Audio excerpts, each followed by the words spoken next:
প্রণাম গুরুদেব।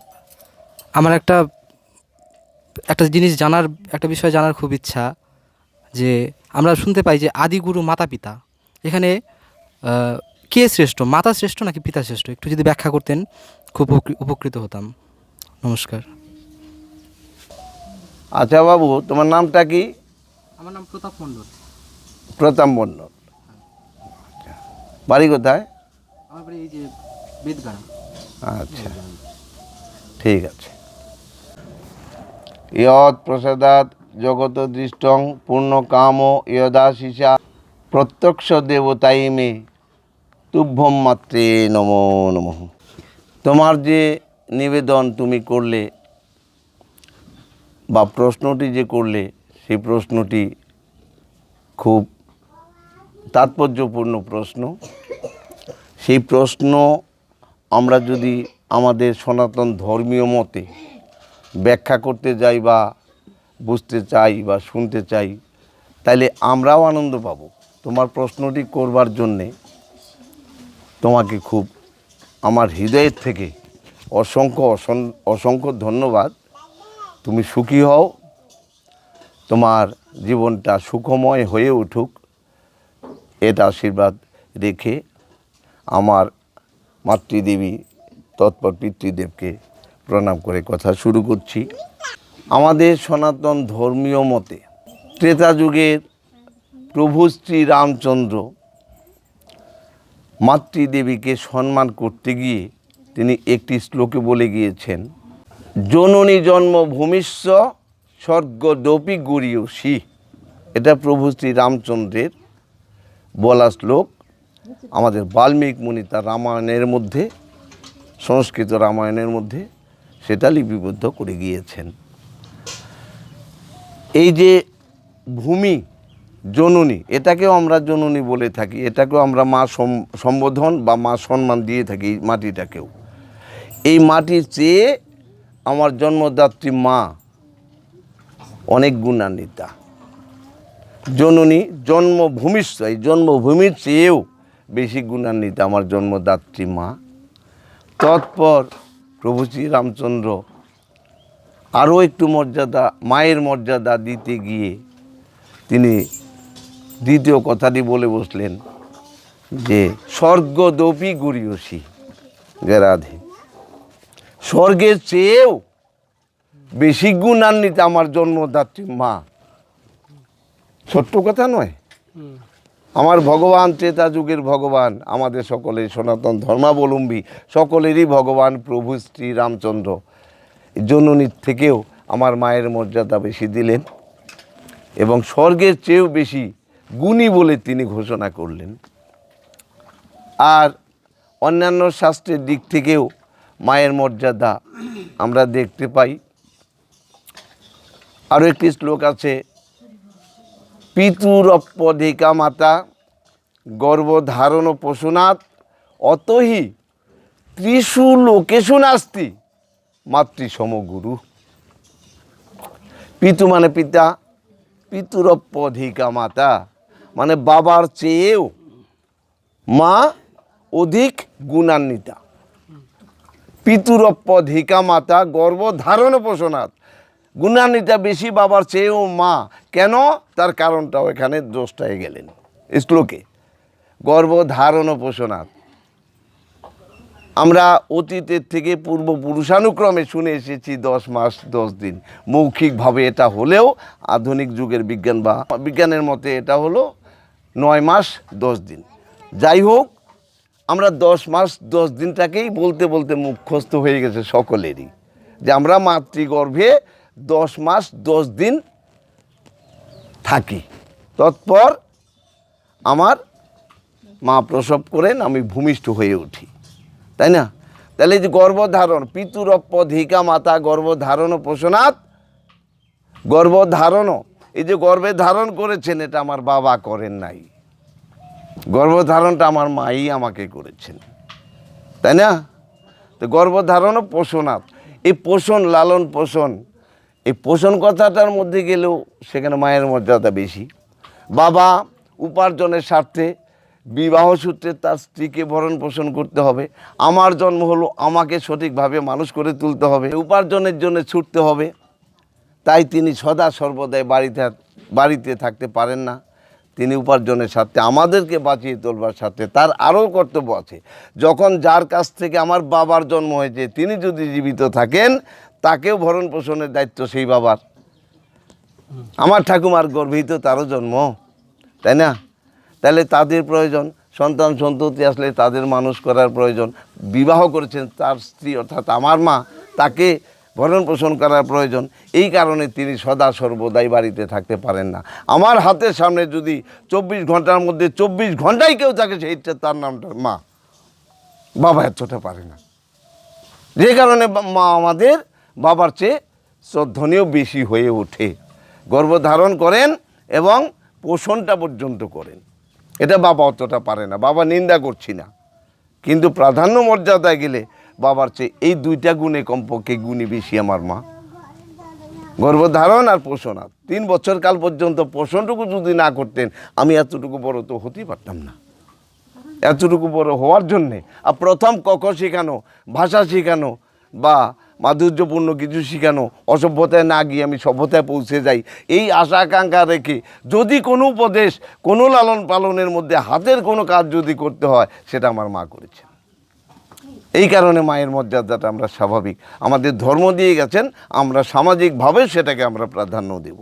আরও একটি শ্লোক, এটা আপনারা সবাই পাবেন, ওই কৃষ্ণ তত্ত্ব রসামৃত জ্ঞানমঞ্জুরি একটা পঞ্জিকার মতো একটা পুঁথি আছে, সেই পুঁথির মধ্যে কিন্তু শ্লোকটি আছে।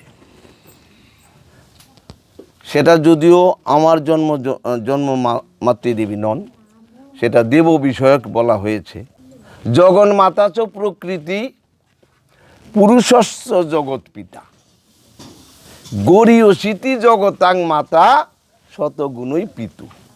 প্রকৃতি, হাওয়া বাতাস, আগুন জল, গাছপালা, পশু পাখি, আমি সহ যাবতীয় যা আছে, হ্যাঁ, সব কিছুকে নিয়ে হচ্ছে প্রকৃতি, যেটা নারী বোঝায়।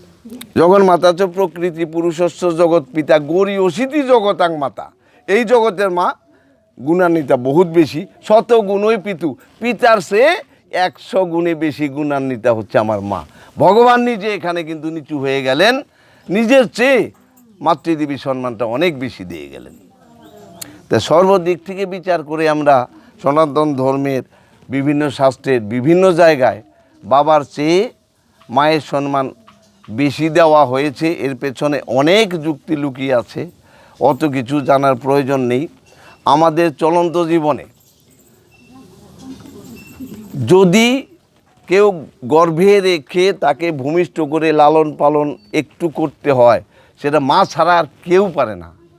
আর মায়ের ত্যাগ, এটা অবর্ণনীয়। আমাদের কৃষ্ণ নামের 16 নাম 32 অক্ষর, যেটা হরে কৃষ্ণ কৃষ্ণ কৃষ্ণ হরে হরে, হরে রাম রাম রাম হরে হরে, এই নামের মাহাত্ম্য বর্ণনা করতে ব্রহ্মা পারেননি, শিব তিনিও পারেননি, বিষ্ণু যার নাম এই 16 নাম 32 অক্ষর, সেই বিষ্ণুও পারেননি এই নামের মাহাত্ম্য বর্ণনা করতে। এটা নিয়ে আলাদা একটা এপিসোড হবে, করা যাবে, এখানে সেটা টানছি না। ব্রহ্মা বিষ্ণু শিব 3 জনেই পারেন নাই এই নামের মাহাত্ম্য বর্ণনা করতে। নারদ প্রশ্ন করেছিলেন, 3 জনকে কেউ পারেন নাই। শেষকালে বিষ্ণু বললেন যে হ্যাঁ, তোমাকে বলবো নামের মাহাত্ম্য, তবে তুমি আগে জমালয়ে একটু ঘুরে এসো 2-4 দিন, তারপরে আসবে, তখন তোমাকে বলবো। বলতে পারলেন না বিষ্ণু নিজে। এই বিষ্ণুর কথা জমালয়ে গিয়ে সেখানে একটা খুব মধুময় একটা লীলা হয়েছিল, সেটা নিয়ে অন্য এপিসোড করা যাবে, সেটা আর যাচ্ছি না। আমরা আছি কোথায়? আমরা আছি মায়ের ব্যাখ্যাতে। কে মর্যাদা বেশি পাচ্ছেন বা পাবে, আমাদের কাছে কে বেশি শ্রদ্ধনীয়। পিতাকে আমরা ফেলে দেবার মতোই নয়, আমরা ফেলে দেবই না, কিন্তু শ্রদ্ধা হিসেবে আমার মাতৃদেবী পাবেন, কারণ তার ত্যাগ অতুলনীয় ত্যাগ। মায়ের যে ত্যাগ, নিজের জীবনটাকে 16 আনা বিসর্জন দেওয়ার ক্ষমতা পৃথিবীতে যদি একটা মানুষের থাকে, জবরদস্ত বলছি, পৃথিবীর মধ্যে যদি নিজের জীবনটা বিসর্জন দেওয়ার ক্ষমতা কারোর থাকে, সেটা মায়ের আছে। সন্তানের ভালোর জন্যে নিজের জীবনটাকে বিসর্জন দিয়ে দেয়। অনেক মা আছে, শুধু আমার মার ব্যাখ্যা ভালো করছি সেটা নয়, আমার মা তো অবশ্যই ভালো। যার যার মা, সকলের মা নিজ নিজ জায়গায়, সকলের মাই তো স্বর্গের চেয়ে বেশি গুণান্বিতা, ভালো।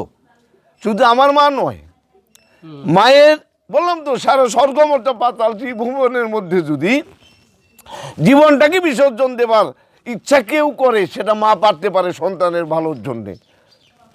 এত বড় ক্ষমতা আমার দেবতাদের দেখা যায় না। যে কারণে আমরা মায়ের মর্যাদাটাকে যেন কোনো মতেই ভুলে না যাই। আরও একটি শ্লোক আছে আমাদের সনাতন ধর্মে, মাতরম পিতরম চ ভৌ দৃষ্টয়া পুত্রস্তু ধর্মবিদ প্রণমেত মাতরম পশ্চাৎ প্রণমেত পিতরম গুরুম। কঠিন কথা, এইটা আর বেশি ব্যাখ্যা যাব না, এটা নিয়ে আলাদা একটা এপিসোড অবশ্যই করব, কিন্তু একটুখানি বলে যাই। সেটা হলো মাতরং পিতরম চভ্য দৃষ্টয়া পুত্রস্তু ধর্মবিদ। মাতা পিতাকে দর্শন করা মাত্র পুত্রের কর্তব্য কি, আগে কাকে প্রণাম করবে। শ্লোকের মধ্যে পরিষ্কারভাবে বলা আছে, প্রণমেত মাতরম পশ্চাৎ প্রণমেত পিতরম গুরুম। মানে পরে আগে মাকে প্রণাম করো, পরে বাবাকে প্রণাম করবে। অতএব আমাদের সনাতন ধর্মীয় সকল জায়গাতেই মায়ের মর্যাদা দুর্দান্তভাবে বেশি দেখানো হয়েছে। এমনি এমনি দেখানো হয়নি, এটা অনিবার্যই সত্য। এর পেছনে অনেক অনেক যুক্তি আছে। হ্যাঁ, যারা বয়োজ্যেষ্ঠ আছেন, শুনে চলছেন, তারা নিজেরা একটু বুঝে দেখবেন। আর যারা ছোট আছেন, আছো তোমরা, হ্যাঁ, তারা একটু এই কথাগুলোকে একটু মনোযোগ সহকারে দেখবে যে না, সেখানে খুব আনন্দময় বস্তু লুকিয়ে আছে। ওই মায়ের খাঁচাটা না এত মায়াবী। মা কিন্তু আবার দু প্রকার, সংক্ষেপে একটুখানি ছোঁয়া দিয়ে যাই। গর্ভে ধারণ করেছিলেন আমার লীলায়িত কৃষ্ণ, দাপরের কৃষ্ণ, দৈবকীর উদরে। রাত 12টার সময় কংসের জেল ঘরে, জেলখানার ভেতরে। তাই হয়েছিল না? জন্মটুকুই শেষ, পূর্বজন্মের কিছু পাওনা, কিছু লীলা আছে, ওটা অন্য জিনিস। সেখান থেকে যশোমতীর ঘরে লালন পালন হয়ে থাকে। এই যে দুটি মা, মা উচ্চারণ করে যদি চোখ বন্ধ করে আমরা একটু ভাবতে থাকি, তবে যে ছবিটা আমাদের সম্মুখে ভেসে ওঠে, মা কি কি করতে পারে। নিজে না খেয়ে মিথ্যা কথা পর্যন্ত বলে সন্তানকে খাওয়ানোর জন্য, সে মিথ্যা পাপ হয় না কেন? তার সন্তানের ভালোর জন্য সে মিথ্যা কথা বলে চলছে। বাবা আমি খাইছি, মা তুমি খাও। যখন সন্তানকে খাওয়াতে যাচ্ছে, সন্তান বলে যে মা তুমিও খাও। বাবা আমি খাইছি। বস্তু তো দুটি সন্দেশই আছে, দুটি সন্দেশ আছে, মা তুমি একটা খাও। পুত্র বলতেই পারে তুমি একটা খাও আমি একটা খাই, না বাবা আমি খাইছি। ডাকাতের মতো মিথ্যা কথা মা বলে দিল। কেন? খায় নাই, ছিলই দুইটা, আছেও দুইটা, ওই দুটাই খাওয়াবে সন্তানকে। ডাকাতের মতো মিথ্যা কথা বলে দিল, আমি খাইছি। এই যে খাইছি, সে তো জানে আমি খাই নাই, সন্তানকে মিথ্যা বললো না। পাপের ভয় করে না, নরকে যাই আমার ছেলের ভালো হোক। এই সন্দেশ দুটো আমার মন চেয়েছে, আমি সন্দেশ দুটো ছেলেকে খাওয়াবো। একটা একটা করে সেই মা সেই সন্দেশ দুটো ছেলেকে খাওয়িয়ে দেয়, এই স্বাভাবিক। যাই হোক, আলোচনা অনেক করা যায়। যারা বলতে পারে তারা যদি তারা শুরু করে 7 দিন 7 রাত বলেও মায়ের ব্যাখ্যা সমাপ্ত করতে পারবেন না। অতএব এখানেই রাখছি। আপনারা সবাই ভালো থাকেন, তুমি ভালো থাকো। হ্যাঁ, এখানেই রাখছি, পরে কোনো এপিসোডে দেখা হবে। নমস্কার।